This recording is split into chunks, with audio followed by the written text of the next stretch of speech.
It's that time of the year again. I know how I'm going to be spending Halloween. Same way I have for the past 2 years, slowly nursing a beer in the bar. Watching the glass sweat on that smooth wooden counter, staring at it till it goes warm in my hand. I'm not there to get drunk. I'm there to escape. I never want to be alone at home over Halloween night again. I promised the deputy that I wouldn't talk about that night. The town didn't need it. Hell, I even deleted the video. But now, with Halloween around the corner, it all comes back. Well, small-town law enforcement doesn't care too much about the internet. I live in a small house at the end of the lane. Another nondescript house down a row of its sisters. Prefabricated mostly.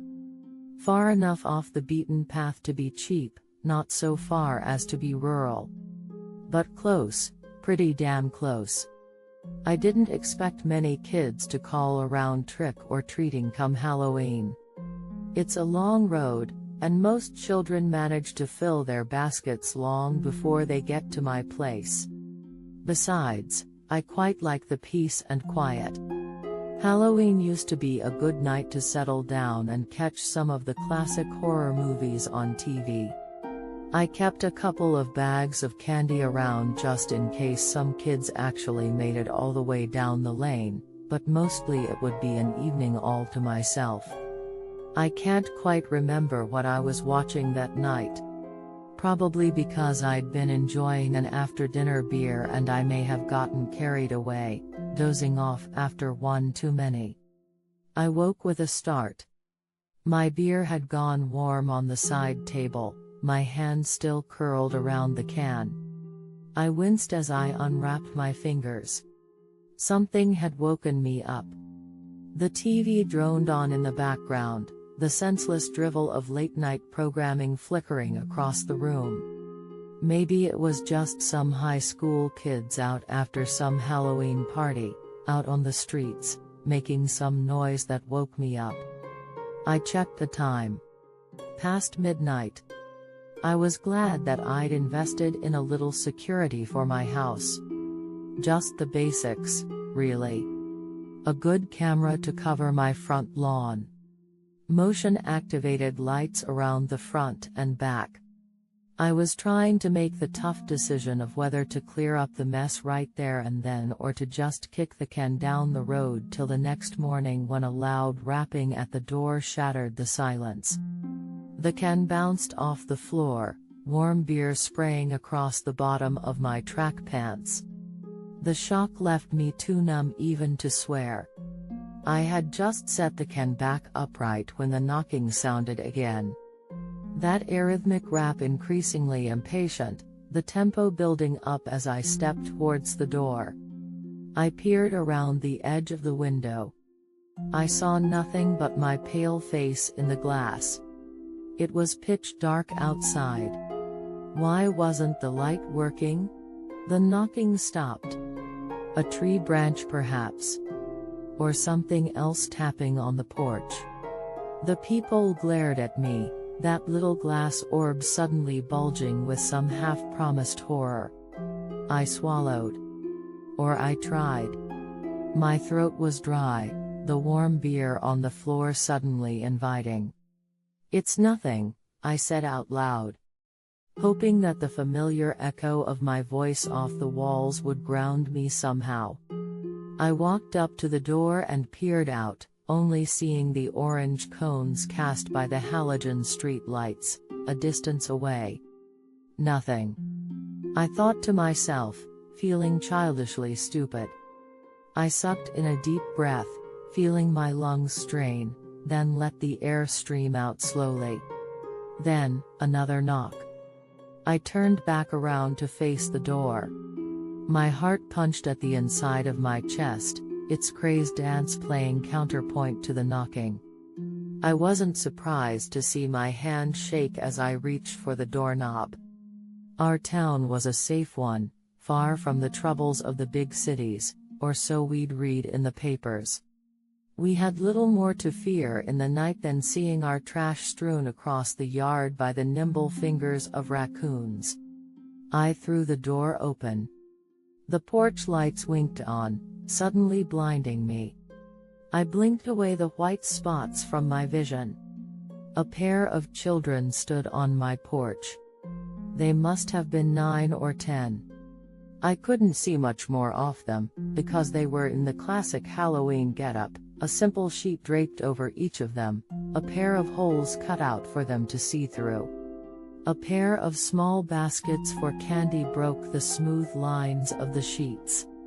The toes of brand-new dress shoes peeked out from under the sheets. A boy and a girl, I thought. Trick or treat. Such a common refrain. I'd expected the words, but not the delivery. There were but 2 figures in front of me, yet their voices seemed to come from a great distance away. Trick or treat. The pair spoke again. I felt a little discomfited at the distortion in their voices. More than the weird volume, their voices seemed to blend into each other's, with some strange harmonics at play at the edges. It seemed almost as though there was a choir of 2, just there, speaking to me. Treat, I guess, I said. More than anything, I wanted those 2 away from my house. The whole situation felt wrong, the familiar veneer of the season concealing something deeper. Something rotten, like that small panic when biting into a fruit and feeling that lack of resistance, your teeth sinking into soft mush instead of sweet flesh. For a moment, I blamed the haze of alcohol, the dregs of sleep clouding my judgment, but adrenaline had swept those far away. My fear was true. I turned to the counter where I kept my keys and grabbed for the bag of candy I had prepared for the occasion. I was half hoping that the 2 figures would be gone when I returned to the door.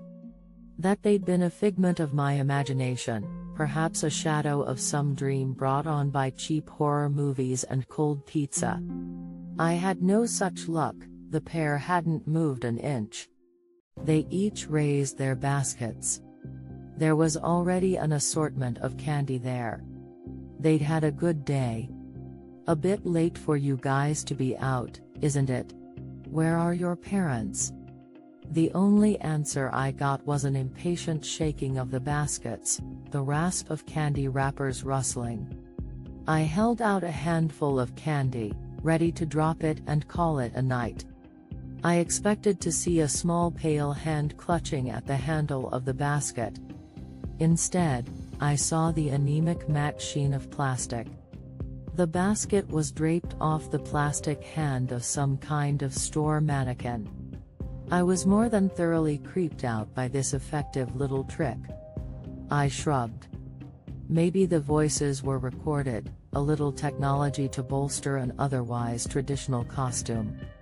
I felt the fear melting away as I explained it to myself in my head. Just some clever little children, probably with the help of an adult. Smart, I thought. It had certainly got me going for a while. Stay safe, I told them, dropping the last of the candy into the baskets. They didn't acknowledge me, they just stood still on the worn wooden boards of my porch. I shut the door on them. The window darkened as the light on the porch shut off. Odd, maybe the motion detection stopped working. Some unbidden instinct told me to stay there and wait. I heard the unmistakable sound of footsteps on the porch as the 2 walked off. Still the light stayed dark. My relief grew as the odd strangers left my property. Still, something didn't sit right. Something wasn't right. The light was working. It turned on when it detected me. It saw me. It didn't see the kids. The sensor was working. It was state-of-the-art. Passive infrared. Detected motion by detecting changes in temperature. Like a human body. Like mine but not the kids. Whatever was under those pristine white sheets wasn't warm at all. The realization washed over me, like an ice cube running down my spine. My breath came in short rasps. I had to see. I had to know. I could barely bring my hand to the curtains, they were shaking so bad.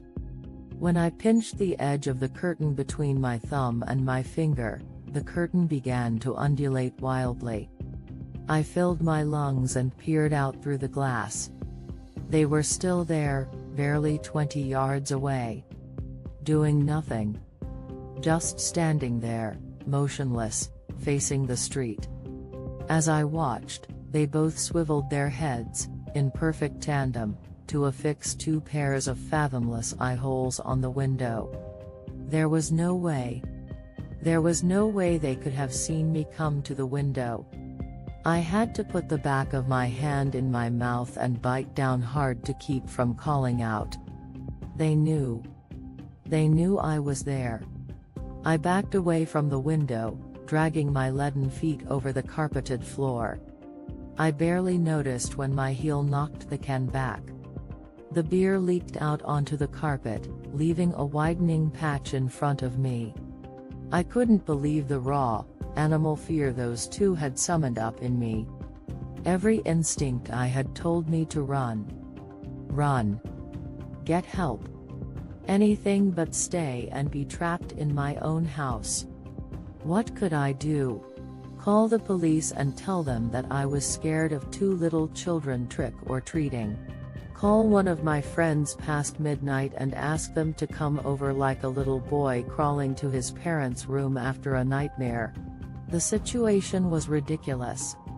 My mind told me so. That there had to be a rational explanation for everything.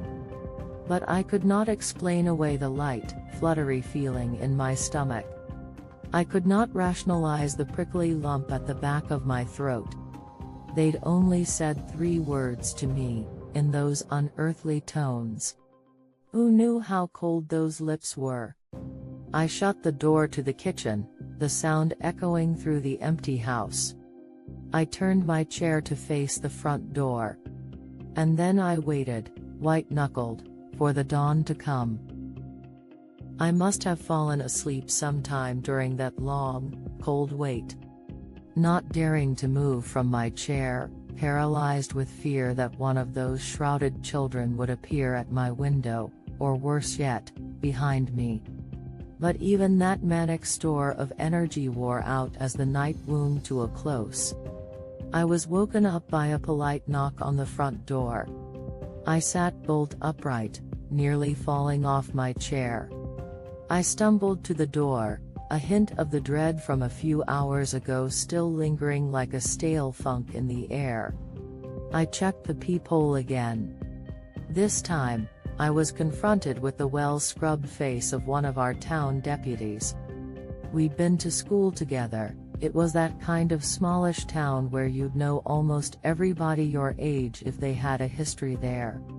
He was an earnest man, tough but fair. "Good morning, officer." "Good morning," he replied. The sour look on his face told me that it was anything but that. His nose twitched as he took in the stale sour smell of beer steaming off the floor in the morning sun. "Had a good night last night?" I thought back to the night before. No, I didn't.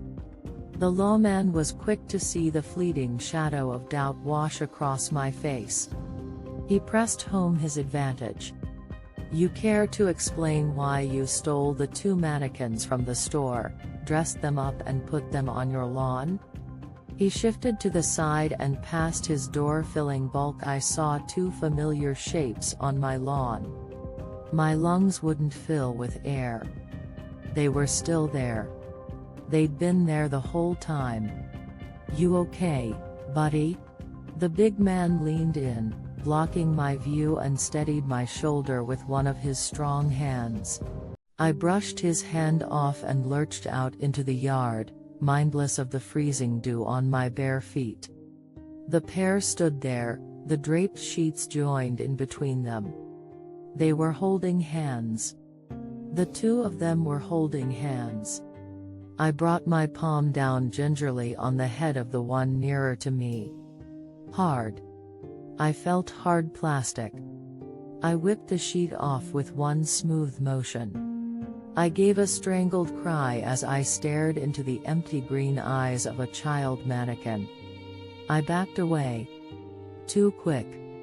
I ended up on my ass on the cold grass, clawing and scrambling backwards, until I bumped into the solid legs of the deputy behind me.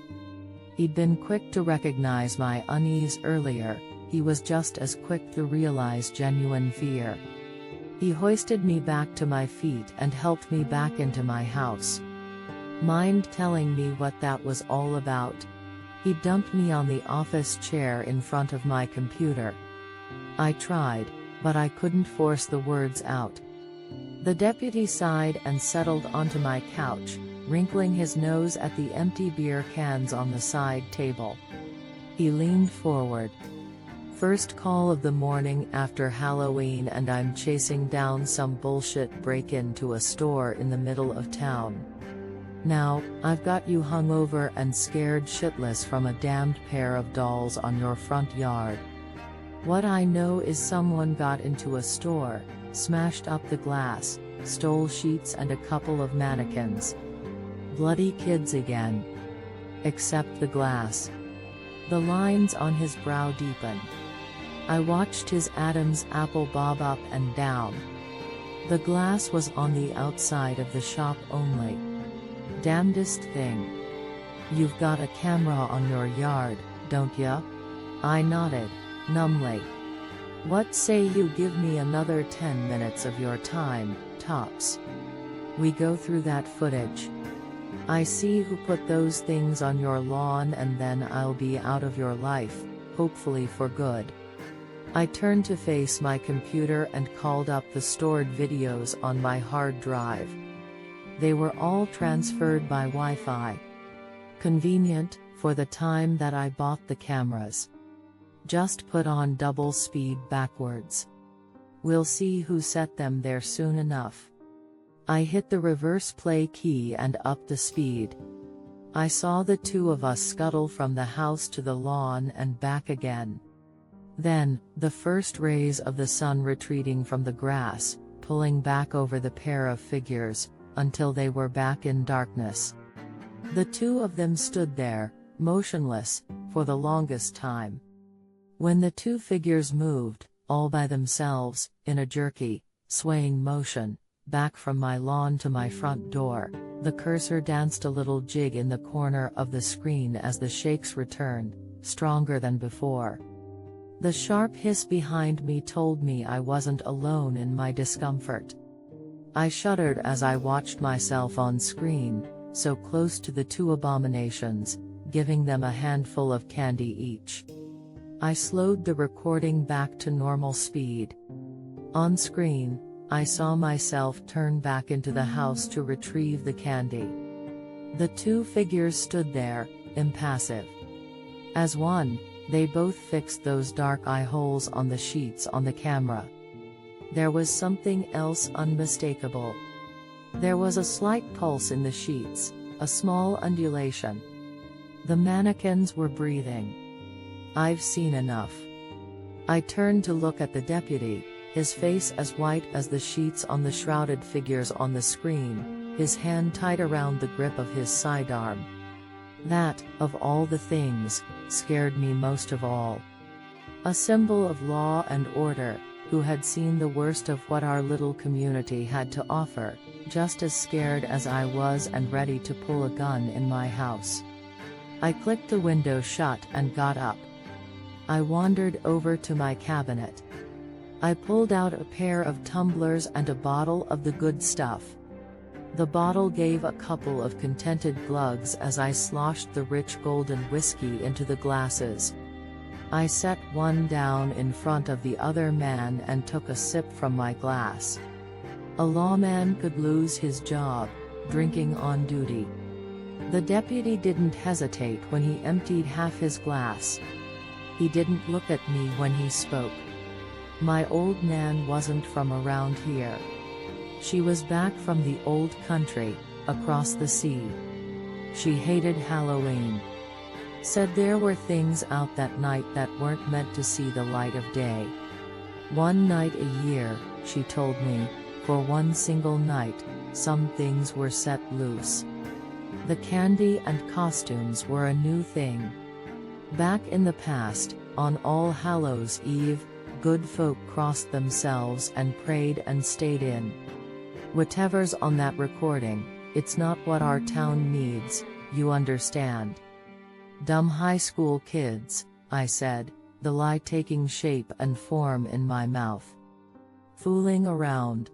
The lie fleshed out, took on a veneer of credibility. That would be the explanation. No one had to know the dark kernel of that story. And your camera, it was having technical difficulties that night. Never was a good piece of equipment. Regretted buying it the same week. He stuck out his hand and we shook on it. And I have kept my word to now. There isn't a good reason why I broke my promise. I'd never known true fear till that night, but I replay it in my head, over and over. The recording is long gone, of course, but every detail of that night has been branded on my mind. I remember the fear, but I cannot think of a single action the two of them had done to threaten me. Eerie, unnatural, but without a drop of malice. It'll be Halloween soon. I know where I'll be on that dark night. Some things roam the streets that shouldn't be there. The masks and costumes aren't always for the children. Sometimes they're there for the adults. For our own protection. After the deputy left, I watched the video, forwards, just once. I remember seeing the two figures on my lawn, slowly inching their hands up, locking them under the sheets, and waiting for the sun to rise. Things that shouldn't be out on this good earth. But sometimes, just sometimes, they just want the simple things. Like one last trick or treat.